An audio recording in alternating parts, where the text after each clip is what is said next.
მივესალმებით ტელემაყურებელს, დიდი მადლობა მოწვევისთვის. Πρώτ ყოვლისა მინდა რასაკვირველია მივულოცო, ეს ძალიან მნიშვნელოვანი გამარჯვება უნგრელ ხალხს, მინდა მივულოცო ევროპელებს, ევროპას, ევროკავშირს, ეს არის ვფიქრობ, რომ ძალიან ნათელი დადასტურება იმისა, თუ როგორ შეიძლება ხალხმა გაიმარჯვოს ავტორიტარიზმზე, ადამიანების დემოკრატიულმა პროცესებმა, როგორ შეიძლება დაამარცხოს ავტორიტარიზმი. ეს არის ვფიქრობ, რომ ძალიან დიდი ნაბიჯი გადადგმული წინ იმისათვის, რომ საბოლოოდ მოხდეს ერთიანი ევროპული პოზიციის ჩამოყალიბება. თქვენ იცით, რომ ბოლო პერიოდში ფაქტობრივად უნგრეთი ასრულებდა ტროეს ცხენის ფუნქციას ევროკავშირში, ბოლო რამდენიმე კვირის მანძილზე გაჟღერებულმა და გამოაშკარულმა ფაქტებმა ცხადყო, რომ უნგრეთი პირდაპირ კონტაქტზე იყო რუსეთთან, მათ ჰქონდათ პირდაპირ მხარდაჭერა პუტინისა და პუტინის რეჟიმის. შესაბამისად, არა მარტო მათი რასაკვირველია, მაგრამ ყველაზე ძლიერად ისინი მაინც რუსეთზე იყვნენ დამოკიდებულნი. ეს ცხადყობს იმას, რომ რუსეთი აქაც სასტიკად დამარცხდა. ასევე დამარცხდნენ ის ძალები ევროკავშირში, რომლებიც უჭერდნენ მხარს ორბანს და მის კონკურენტულ ავტორიტარიზმს.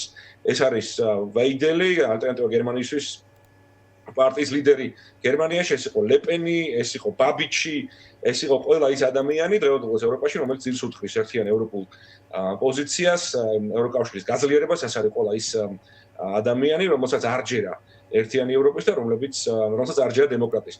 გუშინ ცალსახად გაიმარჯვა ევროკავშირში დემოკრატიამ და ჩვენ უახლოეს მომავალში ვიხილავთ რასაკვირველია სწორედ ახალ რეალობას, იქნება გაცილებით მკაცრი ერთიანი პოზიცია, ჩამოყალიბებული და ერთიანი პოზიცია ევროკავშირში. ჩვენთან მიმართებით იქნება რასაკვირველია უკვე სრულიად სხვა სალაპარაკო ენა არჩეული, აქ უკვე აღარ იქნება მხარე, რომელიც დაბლოკავს ეს გადაწყვეტილებებს, რომლებიც ჩვენთვის არის უმნიშვნელოვანესი, რასაკვირველია ხალხი გულისხმობს სანქციების საკითხს და ჩვენ გვექნება უკვე გაცილებით უფრო ძლიერი ევროპა. მე სულ ვსაუბრობ იმაზე, რომ ამ პროცესებიდან ჩვენ ვაკვირდებით თუ როგორ ერთადერთი აქტორი, რომელიც ყველაზე უფრო რაციონალურად მოქმედებს ამ რეალობაში, ეს არის ევროკავშირი და გუშინდელი გადაწყვეტილებაც კიდევ ერთხელ იყო მის დადასტურება, რომ ადამიანებს ევროკავშირში, უნგრეთში სჯერათ დემოკრატიის, სჯერათ ევროკავშირის ძალის, ევროპული ფასეულობების და ეს ყველაფერი არის გამოხატულება იმისა, რომ რეალურად ევროპა დგას ასე ვთქვათ, ყველაზე უფრო ძლიერად დღევანდელ დღეს. ჩემი გადმოსახედით. რა იყო გამარჯვების მთავარი კოზირი ოპოზიციის ამ არჩევნებში? ამას ვკითხულობ, იმიტომ რომ წინასაარჩევნო პროპაგანდა, რომელზეც მუშაობდა ვიქტორ ორბანი, მოდით პირდაპირ ვთქვათ, რომ ერთ-ერთში იმეორებს საქართველოს ხელისუფლება. დაახლოებით ომში ჩათრევის შიშით პროპაგანდირებდა ორბანი და მისი პარტია, როდესაც ამბობდა, რომ თუ კი ის აღარ იქნებოდა ხელისუფლებაში, მაშინ ქვეყანა ჩაერთვებოდა ომში. ასევე ხაზი, რომელიც ლიბერალიზმთან ბრძოლისკენ გადიოდა. რა იყო მთავარი კოზირი, რითიც მისი დამარცხება შეძლეს? დიახ, თქვენ აბსოლუტურად ამბობთ, ძანებთ, რასაკვირველია, აქ არის იდენტური პარალელი, სულად იდენტური გზავნილები ახლა რაც აქვს ქართულ ოცნებას, რომ თითქოს თუ ისინი არ დარჩებიან ხელისუფლებაში, მაშინ აქ იქნება ომი და იქნება ყველანაირი უბედურება. უბრალოდ იგივე გზავნილებს აშღერებდა ორბანიც, რასაკვირველია, რუსეთისგან მიღებული საერთო გზავნილები ჰქონდათ და აქვთ ქართულ ოცნებასა და ჰქონდა ორბანს, მაგრამ ხალხმა აღარ დაიჯერა ეს ყველაფერი. ხალხი მიხვდა, რომ ეს იყო უბრალოდ მათი მოტყუების მცდელობა. ეს იყო ძალიან კაფიოდ გამოხატული მცდელობა იმისა, რომ უბრალოდ ძალაუფლება შეინარჩუნებინა ორბანს და მის პარტიას და ამავე დროს მოხდარიყო რუსული ინტერესების გაძლიერება უნგრეთში და რაც რასაკვირველია, უდიდეს ზიანს მიაყენებდა ევროპას, ევროკავშირს და უნგრეთი არ არის ის ქვეყანა, რომელიც ასე ვთქვათ ვერ ხვდება ზუსტად იმ დატვირთვას, თუ რა აქვს ახლა ევროკავშირს, რა დატვირთვა აქვს ერთიანობის რა მნიშვნელობა აქვს დღევანდელ სოფლიოში და ამიტომ ადამიანებმა მიიღეს ძალიან რაციონალური გადაწყვეტილება. ხოლო რაც შეეხება თქვენი კითხვის პირველ ნაწილს, თუ როგორ მოხდა ამ ყველაფრის მობილიზება, მე ვფიქრობ, რომ ოპოზიცია ძალიან აქტიურად მუშაობდა საზოგადოების ყველა ფენასთან, ისინი რეგიონებში ძალიან აქტიურად ელაპარაკებდნენ ადამიანებს, მათ მოახერხეს იმის მიღწევა, რომ უპრეცედენტოდ მაღალი იყო დასწრება უნგრეთში მოსახლეობის ამ არჩევნებზე და უპრეცედენტოდ მაღალმა რაოდენობის ხალხმა ადამიანმა მიიღეს მონაწილეობა, გააკეთეს საკუთარი არჩევანი. ეს არის კიდევ ერთხელ დემოკრატიის ყველაზე თვალსაჩინო მაგალითი, ხო, თუ როგორ შეიძლება, რაც არ უნდა კორუმპირებული, რაც არ უნდა მიტაცებული იყო სახელმწიფო ინსტიტუტები, ხო? ამ პირობებშიც კი ვერ მოახერხებს ვერცერთი ავტორიტარი გამარჯვებას, თუ საზოგადოება, თუ ამ კონკრეტული ქვეყნის საზოგადოების აბსოლუტური უმრავლესობა, დიდი ნაწილი ამას შეეწინააღმდეგება. ამიტომ ძალიან პირდაპირ არაჩვეულებრივი მაგალითია იმისა, რომ ჩვენ უნდა უბრალოდ დავიჯეროთ ჩვენი თავის, არ უნდა წარმოვიდგეთ, რომ რაღაც არის გადაულახავი, რაღაც შეუძლებელია, მიუხედავად იმ ძიმე სიტუაციის, რომელიც არსებობს საქართველოში, მიუხედავად ეს არის მაგალითი, რომ როგორი უძლებელიც არ უნდა ჩანდეს რეჟიმი, მისი დამარცხება შესაძლებელია, თუ კი იქნება ხალხისა და პოლიტიკური სუბიექტების ერთობლივი სურვილი და მზაობა. რასაკვირველია, თუ იქნება ძალიან სწორად გათვლილი თითოეული ნაბიჯი, ძალიან აქტიურად თუ იქნება ჩართულობა ადამიანებთან, თუ ყველა იმ ტყუილის გამოაშკარება მოხდება, რასაც ადგილი აქვს საქართველოში, თუ მოხდება ყველა იმ კითხვაზე პასუხის გაცემა, რაციონალური, ადეკვატური პასუხების გაცემა, რასაც ჩვენ ვისმენთ ბოლო წლების მანძილზე, განსაკუთრებით ინტენსიურად ქართული ოცნების წარმომადგენლების მხრიდან, და შესაბამისად, მე ვფიქრობ, რომ ქართულ საზოგადოებაში ძალიან მკაფიოდ ჩამოყალიბდა და აზრით რეალურად რასთან აქვს ჩვენ საქმე. შეიძლება რაღაც პროცენტით იყოს ასეთი განცდა იმისა, რომ ამ რეალობის შესწავლა რთული იქნება, მაგრამ ეს ასე არ არის. უნგრეთი ამის ამ ყველაზე საუკეთესო მაგალითია. უნგრეთში ადამიანებმა მოიშორეს ის ძალა, რომელიც ფაქტობრივად ძირს უთხრიდა უნგრეთის სახელმწიფოებრიობას, აქცევდა უნგრეთს ისევ რუსეთის დამოკიდებულების ქვეშ და რაც შეიძლება სწრაფად აშორებდა უნგრეთს და შეიძლება დიდ მანძილზე აშორებდა უნგრეთს ევროკავშირსა და დასავლეთს. შესაბამისად, ადამიანებმა მიიღეს ძალიან ჯანმრთელი, ძალიან საღი გადაწყვეტილება, რომ ეს არ იყო მათი სახელმწიფო ინტერესი, ეს არ იყო მათი ეროვნული ინტერესები, ეს გამტარი პოლიტიკური პარტია და შესაბამისად მათ ისინი გუშინ გაუშვეს ასე ვთქვათ, ხელისუფლებიდან. ჩვენ გვეყოლება სრულად ახალი სურათი, ჩვენ გვექნება სრულად ახალი დამოკიდებულება. კარგად უნდა გვახსოვდეს, რომ უნგრეთი არა მარტო ჩვენთან მიმართებით ბლოკავდა მნიშვნელოვან გადაწყვეტილებას, არამედ ის ეწინააღმდეგებოდა ევროკავშირის ერთიანი პოზიციის ჩამოყალიბებას უკრაინასთან მიმართებითაც. ხო, ჩვენ რაც მოვისმენთ, ბოლოს ეს 90 მილიარდი ევროს გაყინვის პროცესი, ის ფაქტობრივად ღია ომში იყო უკრაინასთან, როგორც რუსეთის მხარდამჭერი. დიახ, სრულიად გეთანხმებით. ანუ ძალიან სწორი და ჯანმრთელი პროცესები მიმდინარეობს ევროკავშირში. 2023 წელს ჩვენ ვიხილეთ, რაც მოხდა პოლონეთში, ასევე დემოკრატიამ გაიმარჯვა.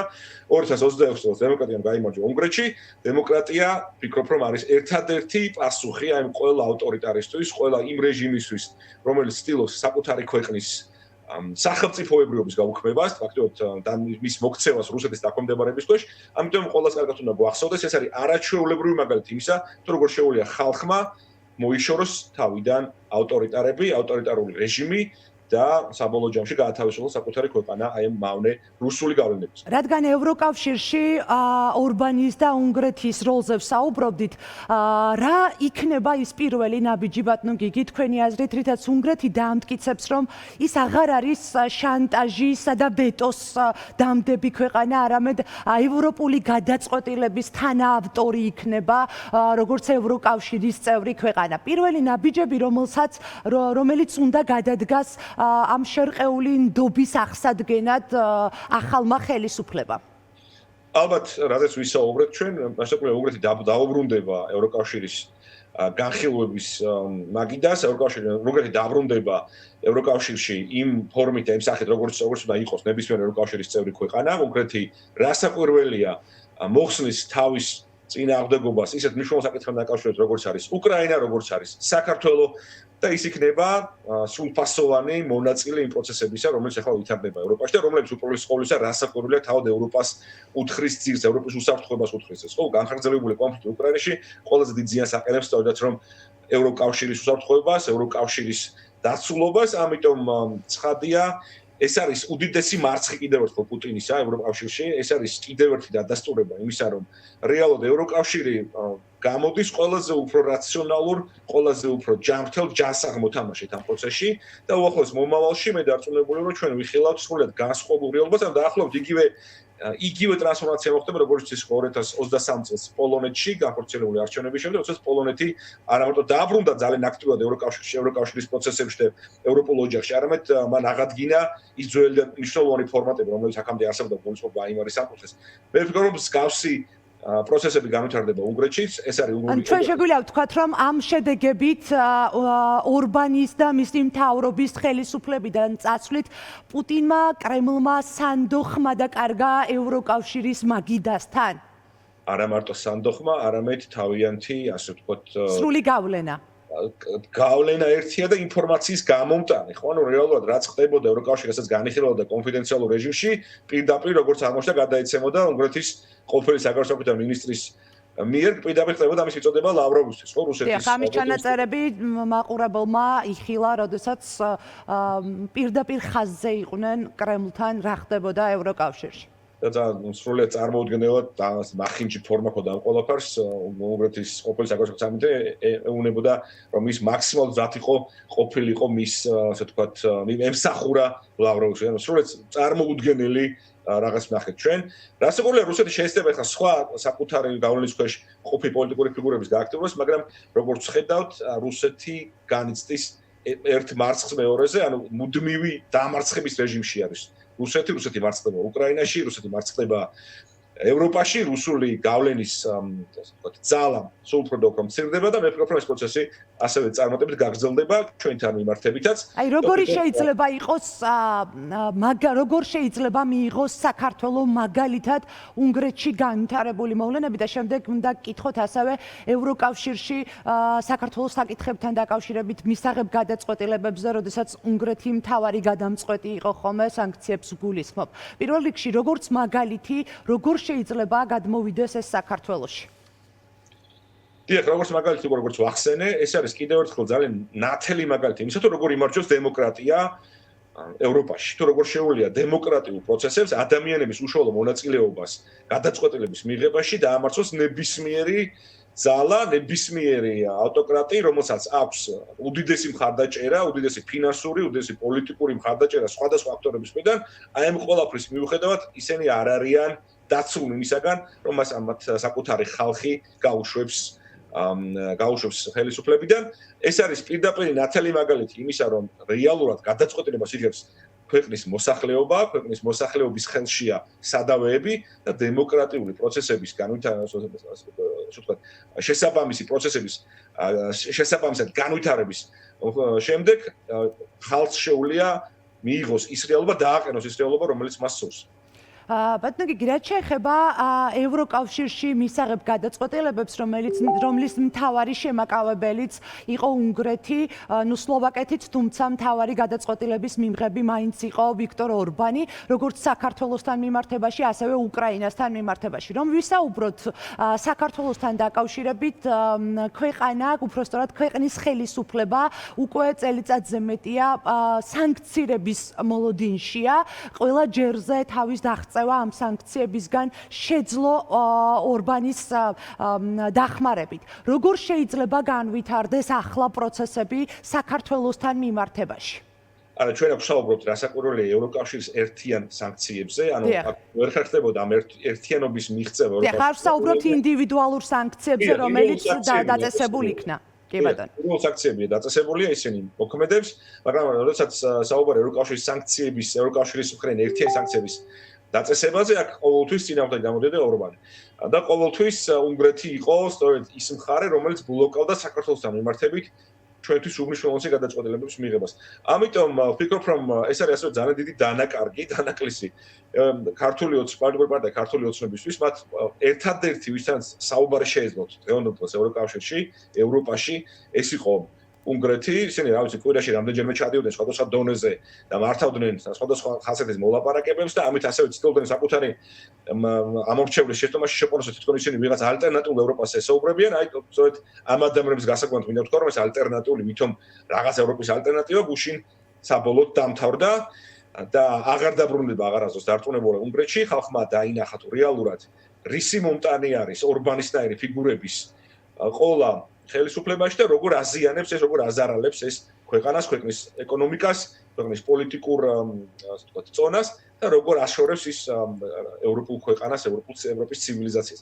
შესაბამისად, ვფიქრობ, რომ ამ დღის შემდეგ, ანუ გუშინდელი დღის შემდეგ მოხდება უფრო მეტი, შესაძლოა უფრო მეტი ერთიანობის მიღწევა ევროკავშირში, რასაკვირველია მათ შორის ჩვენ საკითხებთან მიმართებითაც და ევროკავშირი მოახერხებს საქართველოსთან მიმართებით ერთიანი პოზიციის ჩამოყალიბებას და ყველა იმ ადამიანის ასე ვთქვათ, პასუხისგებაში მიცემას, ანუ შესაბამისი სანქციების დაკისრებას, ვინც ახლა მონაწილეობას იღებს საქართველოში აი ასეთ არადემოკრატიულ პროცესებში და ჩვენი მოსახლეობის ნების უგულოდობობაში. კი ბატონო, და ბოლო კითხვა და დაგემშვიდობებით, მოუწევს თუ არა თავად ქართულ ოცნებას თამაშის წესების შეცვლა, ევროკავშირთან ურთიერთობას და პოლიტიკურ თამაშის წესებს გულისხმობთ, ღიაობა და გადაწყვეტილების მიღება რომელ მხარეს დგას საგარეო მიმართულებით?